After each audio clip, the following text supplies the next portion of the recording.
아멘.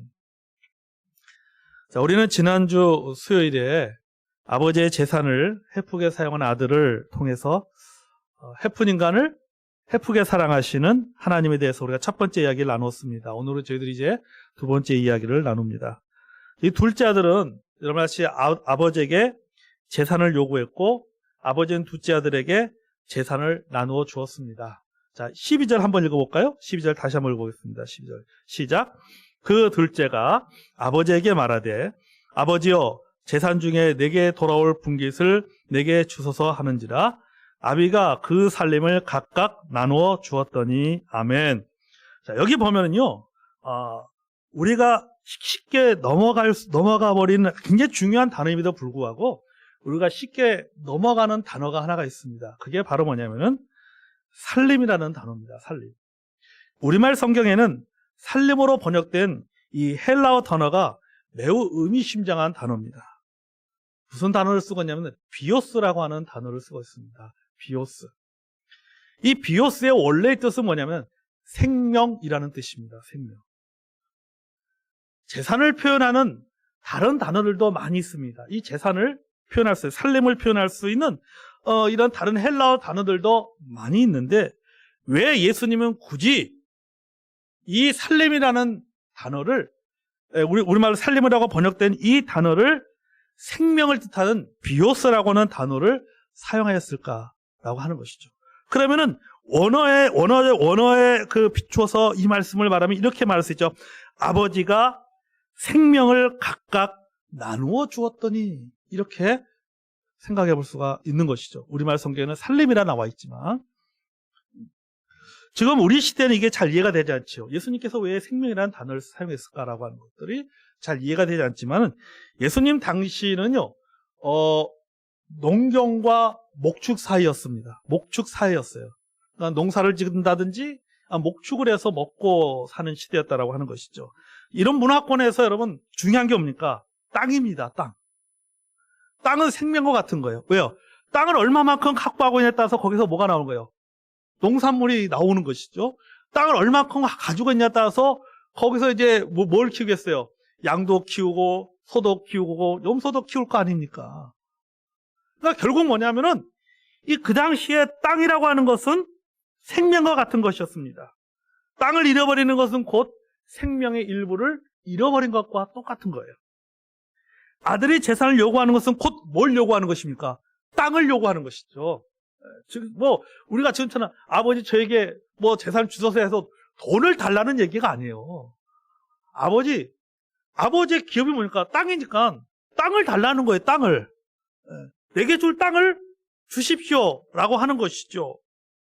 땅을 요구한 것이고 아버지는 아버지의 생명에 이 땅을 요구하는 것은 아버지의 생명의 일부를 요구하는 것과 같습니다.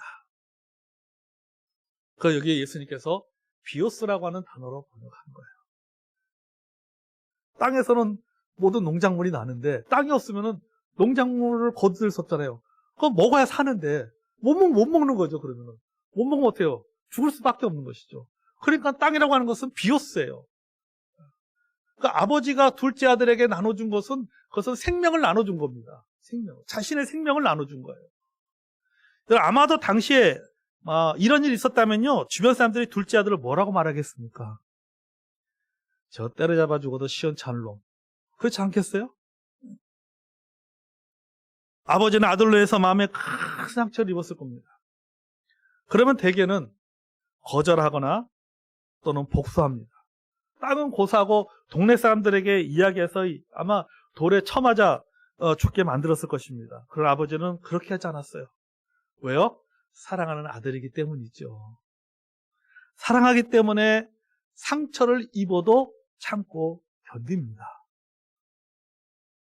사랑하지 않으면은 상처를 입으면요, 그 상처를 견뎌내지 못하죠.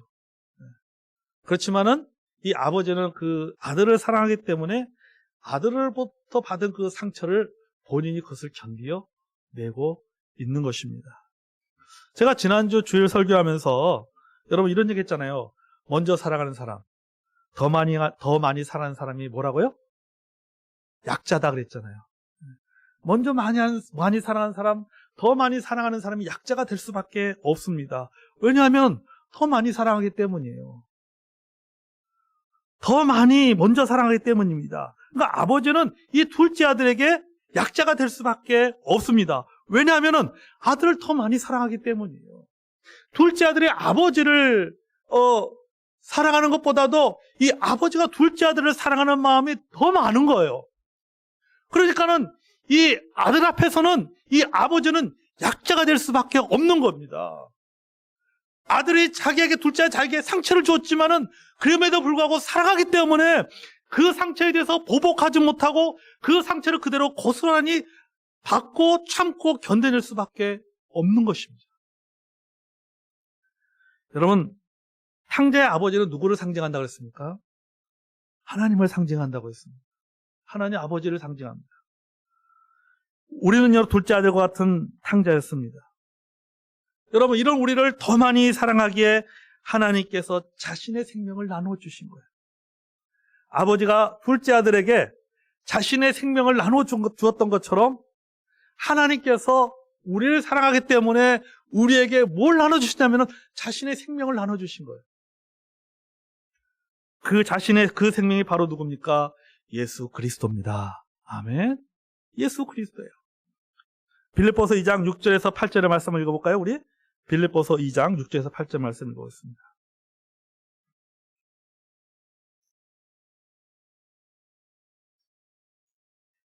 자, 2장 6절에서 8절 읽어보겠습니다. 시작. 그는 근본 하나님의 본체시나 하나님과 동됨을 취할 것을 여기지 아니하시고 오히려 자기를 비어 종의 형체를 가지사 사람들과 같이 되셨고 사람의 모양으로 나타나사 자기를 낮추시고 죽기까지 복종하셨으니 곧 십자가에 죽으심이라. 아멘. 여러분, 이 말씀이 뭐예요? 하나님께서 우리를 위해서 뭘 나눠주셨다라고 말할 수 있습니까? 생명을 나눠주신 것이죠. 생명을. 우리가 다시 영적으로 살아날 수 있었던 것은 뭡니까? 하나님께서 우리에게 생명을 주셨기 때문에 우리가 살아날 수가 있던 거죠. 하나님의 생명으로 살아난 것입니다. 아멘. 하나님은 이런 사랑으로 우리를 구원해주셨습니다. 그런데 우리는 이런 하나님의 이런 생명을 받았음에도 불구하고 둘째 아들처럼 하나님의 생명을 마구마구 사용할 때가 너무나도 많다는 거죠.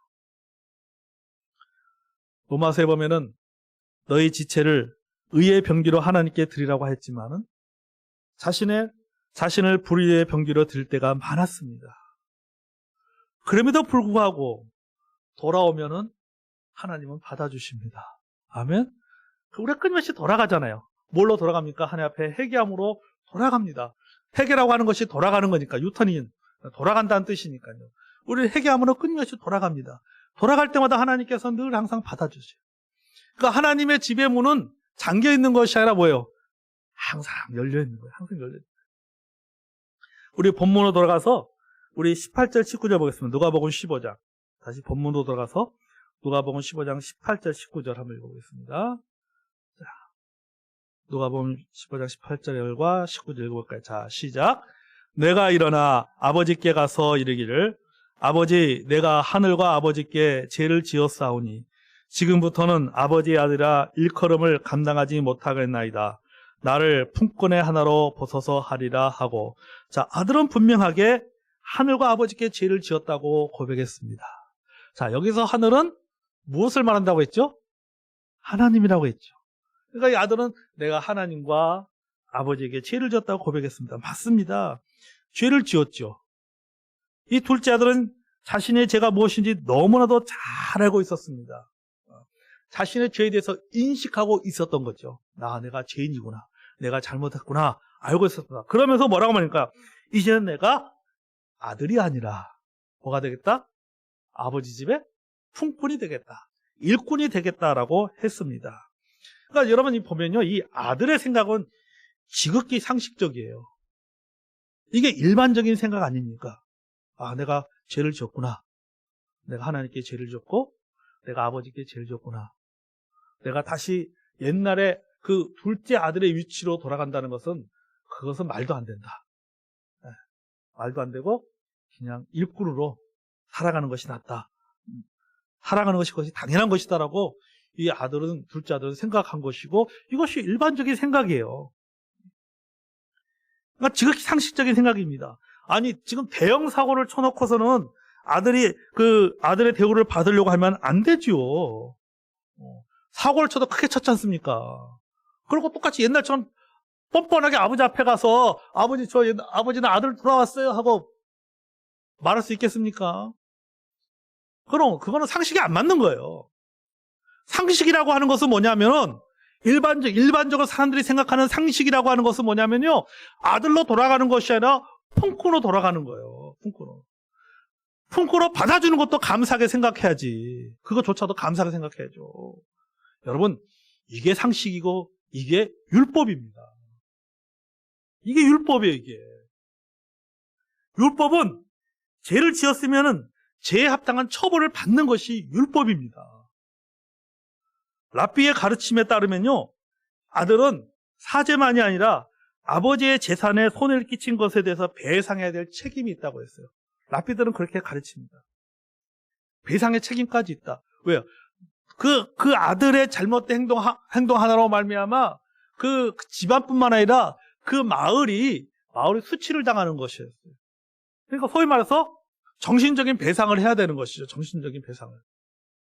랍비들은 그렇게 가르칩니다.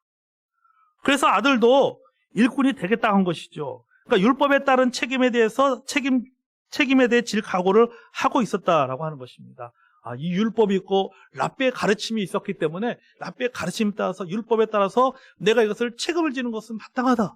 이제 내가 일꾼이 되어서 그런 배상을 해야 되는 것이 그것이 마땅하다라고 둘째 아들은 생각한 것이죠. 그게 맞는 얘기죠. 자기가 잘못했으니까.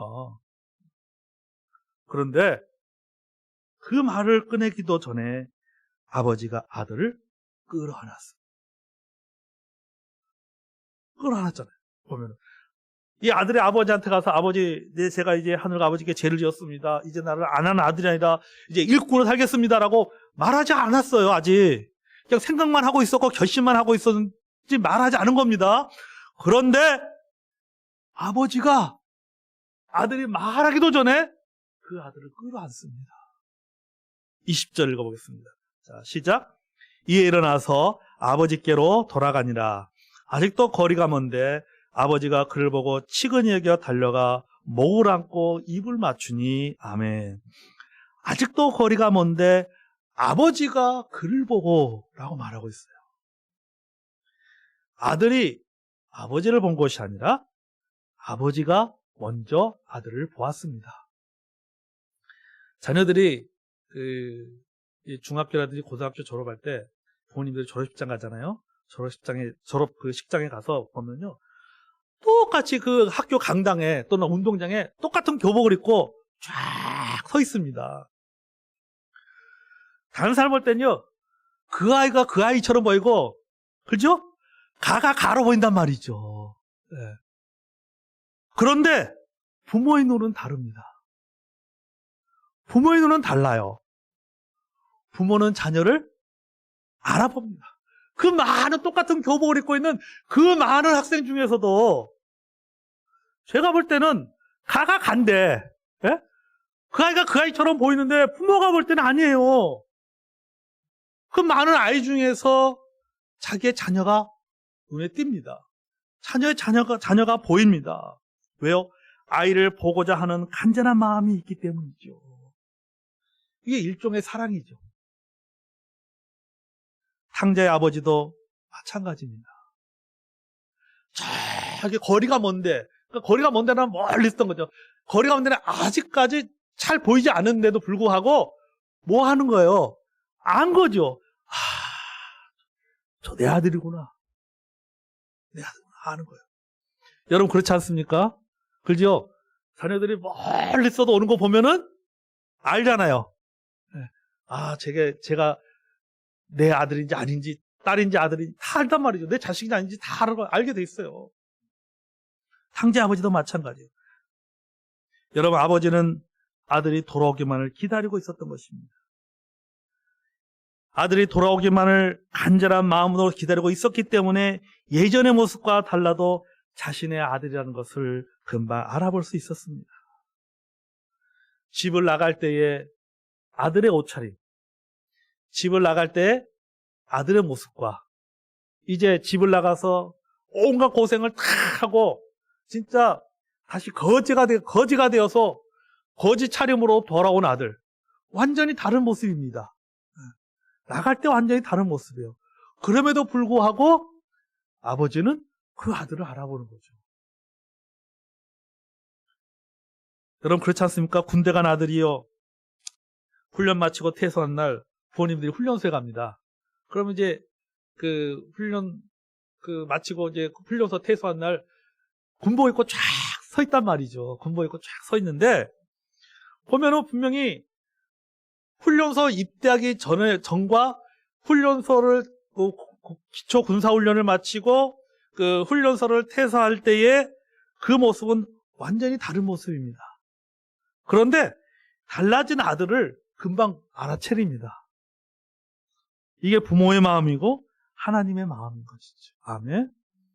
여러분, 하나님은 끊임없이 우리를 이렇게 기다리시는 분이시다. 기다림에 익숙한 분이시죠. 기다린다는 것은 뭐며? 포기하지 않는다는 뜻이죠. 포기하지 않는다는 말이고 돌아오면 회복의 은혜를 베풀 준비를 하고 있다는 뜻입니다. 그래서 여기 보면은 먼 데서 오는 그 아들을 보고는 아들인 줄 알고 본문에 보니까 치근히 여겨 달려가 목을 안고 입을 맞추니 이렇게 말하고 있어요. 여기 치근히 여긴다는 말은 불쌍히 여긴다는 뜻이 아닙니다. 이것은 뭐냐면요, 함께 아파하는 고통을 말하는 거예요. 치근히 여긴다, 함께 아파하는 거예요. 사실 아들은 자신의 돈을 다, 아버지의 재산을 다 탕진하고 고통을 겪자 비로소 아파했지만 아버지는 아니죠. 아버지는 남난 옷을 입고 나타난 아들을 보고 아파하는 것이 아니라 이미 아들이 집을 나가는 그 순간부터 마음이 아팠던 것이죠. 아파하고 있었던 것이죠. 그러니까 아들은 육신의 불편함 때문에 아파했지만 아버지는 가슴으로 아파하고 있었던 거예요. 이미 아들이 집을 나가는 순간, 아니 이 둘째 아들이 아버지에게 재산을 달라고 하는 그 순간부터 어쩌면 이 탕자의 아버지는 가슴이 아팠을지 몰라요. 그렇지 않겠습니까? 어떤 의미에서는 자책할 수도 있잖아요. 내가 아들 잘못 펴가지고 저놈이 말이지, 벌써부터 말이지 아버지 재산이나 달라고 그러고 말이지. 그래서 내가 그렇게 자책할 수도 있는 거죠. 사실 아들은 집 나갈 때는 마음이 고통스럽겠습니까? 좋았지. 야호, 이제 독립이다. 이제 자유다. 돈 떨어지고 몸고생하니까 그때부터 고통을 느꼈던 거지, 그전에는 아파하지 않았을 거란 말이죠. 그런데 아버지는 달라요. 아버지는 아들이 집을 나가는 그 순간부터 이미 아파했던 거죠. 함께 아파하는 고통을 갖고 있었다라고 하는 것입니다. 여러분, 예레미야 4장 18절에서 19절 말씀에는 이런 말씀이 있어요. 내 길과 행위가 이를 부르게 하였나니 이는 내가 악함이다. 그 고통이 내 마음에까지 미치느니라. 슬프고 아프다. 내 마음속이 아프고 내 마음이 답답하여 잠잠할 수 없으니 이는 나의 심령이 나팔 소리와 전쟁의 경보를 들음이로다. 이게 무슨 말씀이냐면요, 하나님께서 이 하나님 앞에 반역하고 불순종하는 그런 유다에 대한 심판을 명령하시면서 그들이 당할 그 고통을 생각해 보니까 너무 마음이 아프신 거예요. 그걸 지금 표현하고 있는 거예요. 그래서 말하기를 뭡니까? 그 고통이 내 마음에까지 슬프고 아프다. 내 마음이 답답하여 잠잠할 수 있는 나의 심령이 나팔 소리와 전쟁의 경보를 들음이로다. 라고 예레미야 4장 18절과 19절에서 그렇게 말하고 있어요. 여러분, 이것이 바로 하나님의 마음입니다. 아멘. 하나님의 마음. 21절 볼까요? 21절 보겠습니다. 자, 시작. 아들이 이르되 아버지, 내가 하늘과 아버지께 죄를 지었사오니 지금부터는 아버지 아들아 일컬음을 감당하지 못하겠나이다 하나. 아멘. 아들이 자신의 잘못을 고백했습니다. 비로소 이제 자신의 잘못을, 자기가 생각했던 것들을 이제 입으로 고백한 것이죠. 아버지 앞에 가서 아버지, 제가 아버지 앞에 죄를 지었습니다. 제가 잘못 생각했습니다. 용서하여 주십시오라고 아들이 자신의 잘못을 아버지 앞에 고백을 했습니다. 그러자 아버지가, 그래, 너 집단하면 개고생한다는 거 이제 알았지? 너가 무엇을 잘못했는지 잘 알고 있지? 이렇게 말하면서 아들의 잘못을 책망할 수도 있었습니다. 하지만 이런 행동은 복음이 아니에요. 율법은 잘못을 지적합니다. 그러나 복음은 잘못을 지적하지 않습니다. 복음은 사랑으로 품어주는 거예요. 그게 율법과 은혜의 차이예요. 그게 율법과 복음의 차이입니다. 이게 일반적인 상식에 의할 것 같으면 우리가 생각하는 일반적인 상식은 잘못을 했어도 잘못했습니다 라고 하면 어떻습니까? 그 다음에 뭐 합니까? 훈계를 하잖아요. 그죠? 아이들이 잘못했을 때 잘못했습니다 라고 말하면은 그래 됐어라고 훈계하잖아요. 그래 너 잘못한 거 알지? 그러잖아요. 너 잘못한 거 알지? 봐 이렇게 하니까 이러는 게 되는 거야. 앞으로 그러지 말어. 조심해. 한 번 더 그러면 그때 아주 가만히 안 둬. 이게 우리가 갖고 있는 일반적인 상식인 것이죠. 일반적인. 근데 여러분 복음은요 상식을 깨는 거예요. 복음은 우리의 상식을 깨는 겁니다. 복음은 사람들이 생각하는 상식을 깨는 거예요. 일반 그런 그 종교였던 교리들을 깨버리는 것입니다. 대부분의 여러분 다른 종교는 뭡니까? 소위 말해서 인과응보입니다. 율법이에요. 그러나 여러분 우리의 신앙은 뭡니까? 하나님, 우리를 향한 하나님의 사랑은 뭡니까? 그것은 은혜예요. 은혜예요. 지적하는 데 초점 맞추는 것이 아니라 회개하고 돌아오는 데 초점을 맞추고 계신다는 겁니다. 아버지는 묻지도 않았습니다. 본문에 보니까. 따지지도 않았습니다. 비판하지도 않았습니다. 아버지가 한 것은 뭐예요? 그저 끌어안고 입을 맞춰줬어요. 그저 끌어안고 입을 맞춰줬어요. 돌아왔으니까 뭐 하는 거예요? 됐다 이거죠. 돌아왔으니까 됐다. 죽은 줄 알았는데 그래도 네가 살아서 돌아왔으니까는 됐다 라고 하는 것이죠. 제가 초등학교 2학년 때 가출을 해가지고요 한참 돌아다니다가 너무너무 배고파가지고 집에 돌아왔습니다. 배고프고 춥고 가을이가지고. 그랬더니 아버지가 저는 이제 집에 가면 맞아 죽을 줄 알았어요. 아 이제 죽었구나. 하도 배고파 막 며칠 동안 돌아다녔더니 그냥 뭐 밥 구걸하는 것도 한계가 있다. 저기 그 서부역 그 위에 그 만리동 청파동 돌아다니면서 깡통 들고 아침마다 밥 얻어 돌아다니고 그랬거든요. 대합실 이거 그 기차 기다리는 사람들 서울역 대합실에서 기차 기다리는 사람들한테 10원만 주세요, 10원만 주세요 이렇게 하고 잠은 남대문 지하도에서 자고 막 그랬단 말이죠. 아, 너무 배고파요. 춥고 배고프고. 그래서 파출소를 찾아갔어요. 파출소 찾아가지고는 제 마포 그때 국민학교죠. 마포 국민학교에 다니는데요. 저 집에 좀 데려다 주세요. 그래가지고는 그 학교 수희 아저씨가 자전거 타고 파출소에 와가지고 제 태우고 집으로 데려갔어요. 저 가면서 이 집을 나갔으니 그것도 하루 이틀이 아니고 셀 수 없는 나날을 밖에서 보냈으니 집에 들어가면 이제 아버지한테 맞아 죽었구나. 근데 집에 왔는데 아버지 저를 딱 보더니 말도 안 해요. 그러더니 마포 공동시장에 비빔국수 집에 식당에 들어가서 비빔국수를 사주셨어요. 제가 지금도 그 식당을 찾아갑니다. 가끔서 와서 마포에 가면 그 옛날 그 추억 있잖아요. 그래서 비빔국수 진짜 세상에서 가장 맛있는 비빔국수를 먹었어요 그때. 진짜. 양은 냄비에다가 이렇게 국수 비벼주는 거 너무너무 맛있게 먹었습니다. 지금은 그 맛이 안 나요. 막 참기름, 깨소금 넣고 막 비벼줬던 그 기억이 나는데. 여러분, 탕자의 아버지도 이와 같다는 거죠. 이게 아버지의 마음이에요. 아마, 탕자도 그렇고, 둘째 아들 그렇고, 저도 생각이 똑같은 것 같아요. 똑같은 것 같다라는 생각이 들어요. 이 말씀을 보면서, 이제 가면은 맞아 죽겠구나. 혼날 각오해야겠구나. 이게 사실, 이 둘째 아들도 그거 아닙니까? 아버지한테 혼날 각오하고 돌아간 거잖아요, 사실은요. 저도 마찬가지고. 근데 아무 말도 안 했어요. 너 왜 집 나갔어? 너 그동안 너 어디서 살았어?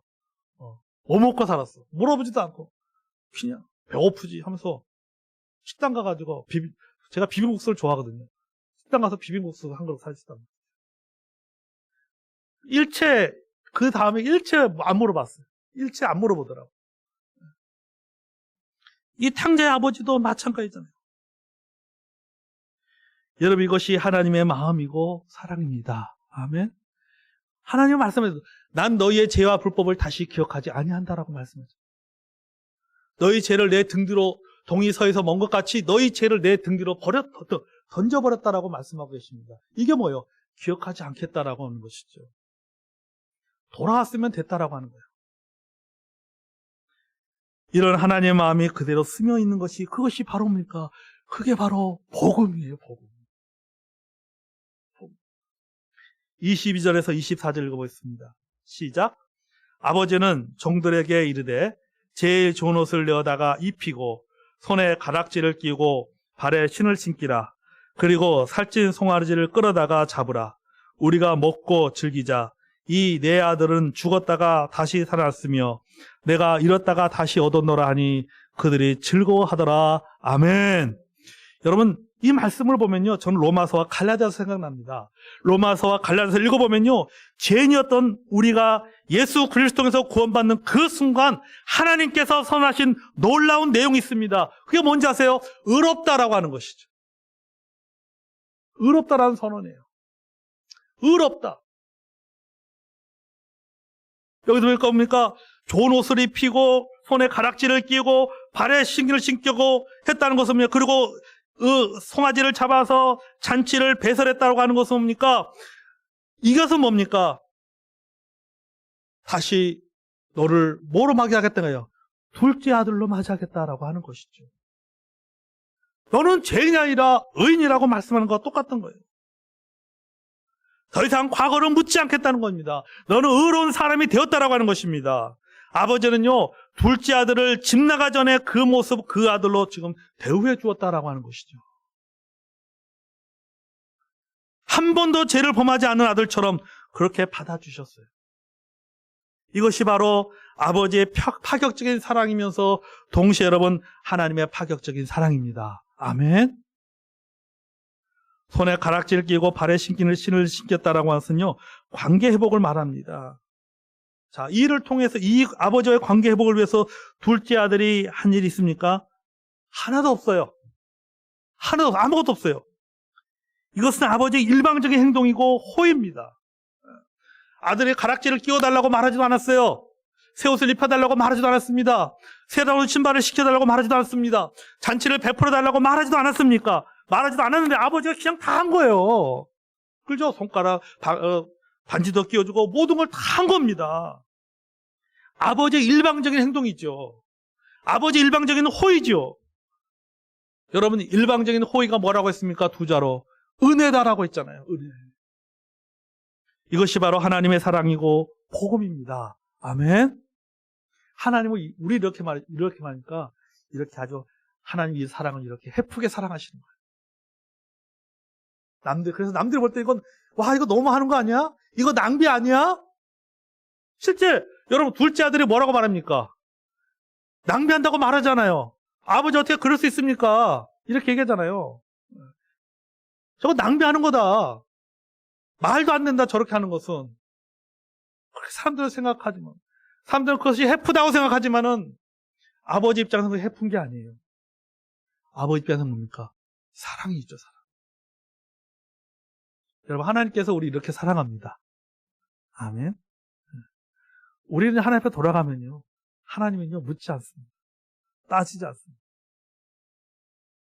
여러분, 사람들이 신앙생활하다가 신앙을 떠났다가 다시 돌아오지 못하는 이유 중에 하나가 뭐냐면 바로 여기에요. 하나님께서 물을 것 같아. 하나님께서 따질 것 같아. 하나님께서 용서하지 않으실 것 같아. 그리고 교회 공동체 안에 들어오면은 사람들이 따질 것 같아. 사람들이 물을 것 같아. 그게 부담스러워서 돌아오지 못해요. 사실은. 오고 싶어도 돌아오지 못하는 거예요.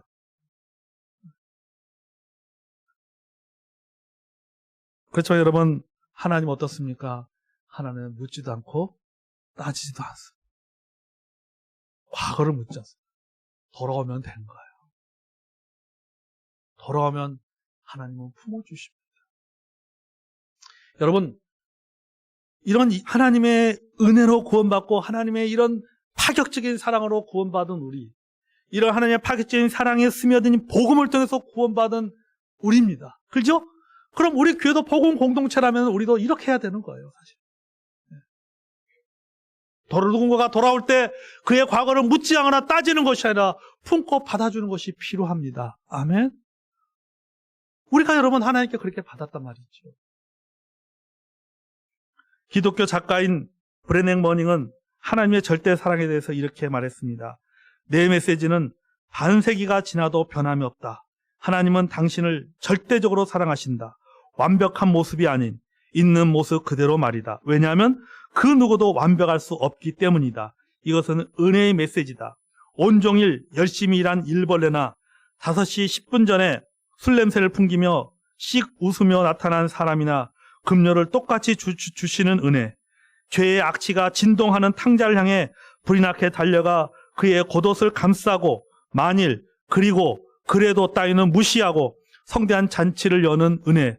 이런 천박한 은혜는 무차별적인 사랑이다. 이런 무차별적인 사랑이 우리에게 요구하는 것은 전혀 없다. 우리는 온갖 허세를 부리면서 우리의 부족한 부분을 채워줄 무엇 또는 누군가를 찾지만 사실 우리에게 필요한 것은 은혜다. 그렇다. 은혜로 촉하다. 오직 예수님으로 충분하다. 은혜로 촉한 것. 그렇습니다, 여러분. 사람의 사랑은 차별을 두고 인과응보의 법칙을 따지지만 하나님의 사랑은 무차별적이고 무조건적인 은혜입니다. 아멘. 누군가는 하나님의 이런 사랑을 헤프다고 말할 수 있습니다. 그렇습니다, 여러분. 하나님의 사랑은 헤프입니다. 그렇기 때문에 악인도 구원받을 수 있는 것이고 죄인도 구원받을 수 있는 것이고 세리도 구원받을 수 있는 것이고 창기도 구원받을 수 있는 것이고 뿐만 아니라 여러분 우리도 구원받을 수가 있었습니다. 아멘. 하나님의 사랑이 헤프지 않았으면요 우리 구원받지 못해요. 하나님의 사랑이 헤프지 않았으면요 구원받았다 할지라도 그 구원 잃어버릴 수 있습니다. 우리가 구원받았고 구원받았음에도 불구하고 하나님의 뜻대로 살지 못하고 내중심적으로 살아도 여전히 우리가 하나님께서 우리를 사랑하시는 이유는 뭐냐면은 하나님께서 우리를 사랑하시되 헤프게 사랑하시고 우리의 구원이 그럼에도 불구하고 우리의 구원이 잃어버리지 않는 이유는 뭐냐? 하나님께 헤프신 사랑 때문에 우리가 구원을 잃어버리지 않는 겁니다. 아멘. 여러분 말씀을 마무리합니다. 에스겔서 18장 21절에서 22절에 보면요 이런 말씀이 있어요. 그러나 악인이 만일 그 행한 모든 죄에서 돌이켜 떠나 내 모든 율례를 지키고 법과 의를 행하면 정령 살고 죽지 아니할 것이라. 그 범죄한 것이 하나도 기억함이 되지 아니하려니 그 행한 의로 인하여 살리라. 아멘. 지난 날의 잘못된 과거는 묻지 않겠다는 말씀입니다. 무슨 죄를 지었든지 무슨 잘못을 했든지 간에 하나님께 돌아가면 용서받습니다. 아멘. 이것이 복음이에요. 사람이 망하는 것은 죄 때문이 아닙니다. 사람이 죄 때문에 망하는 것이 아니에요. 사람이 무엇 때문에 망하나? 여러분 누구나 가지고 있는 그 죄를 회개하지 않기 때문에 망하는 거예요. 죄 때문에 망하는 것이 아니라 그 죄를 회개하지 않기 때문에 망하는 겁니다. 죄 때문에 지옥 가는 것이 아닙니다. 회개하지 않기 때문에 지옥에 가는 것입니다. 아멘. 우리를 향한 하나님의 사랑은 헤픈 사랑입니다. 이게 복음이에요. 그렇기 때문에 우리가 지옥 가지 않는 것입니다. 여러분 그러므로 하나님의 헤픈 사랑에 감사하는 저와 여러분이 되기 원합니다. 아멘. 그리고 하나님의 곁을 떠나 있는 성도들에게 다시 한번 우리가 복음을 들려줘야 돼요. 복음. 당신이 무엇을 했든 간에 당신이 지금 어떻게 살고 있든지 간에 하나님께로 돌아가십시오. 하나님께로 돌아가야 됩니다. 오늘도 하나님은 당신을 기다리고 계십니다. 하나님은 당신의 잘못, 당신의 과거 묻지 않습니다. 따지지 않습니다. 하나님이 원하시는 것은 다 한 가지입니다. 돌아오는 것. 회개하고 돌아오는 것입니다. 그러면은 하나님은 당신을 품어주십니다. 라고 우리 주변에 혹시 하나님의 곁을 떠난 성도들이 있다면 여러분 이 둘째 아들을 받아준 이 탕자의 아버지의 이야기를 통해서 다시 한번 그들의 마음속에 복음을 들려주고 그들이 다시 한번 그 복음을 재인식할 수 있도록 도와주는 저 여러분이 되기를 원합니다. 아멘. 이 시간에 우리 찬송하겠습니다. 찬송가 272장 찬송드리겠습니다.